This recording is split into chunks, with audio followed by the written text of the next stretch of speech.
Another type of question you can get in your composition component is argumentative writing. Now, the 5-paragraph rule is essentially a formatting element in the argumentative writing. It enables you to structure your thoughts and organize them well on a piece of paper. And it is imperative that you follow these 5-paragraph rule. Now, what this means is that you divide your information into 5 paragraphs to show that when you're arguing about something, you know exactly how to go about it structurally. The first paragraph is your introduction. This is where you introduce your stance and you basically develop a foundation on which you're going to build upon. The following paragraphs are your body paragraph. This is the backbone of your argument. We're going to discuss this into more detail, but what I want you to essentially know right now is that in an argument, you are essentially required to have 3 paragraphs that fall into your body.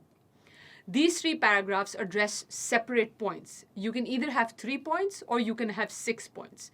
And you are required to address each point differently in different paragraphs. Now, if you have 6 points, this does not mean that your body paragraphs are 6.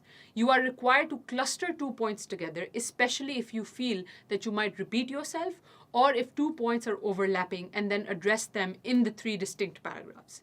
The last one is your conclusion. This is where you reiterate, provide a summary, and ensure that you're very seamlessly bringing everything to a close.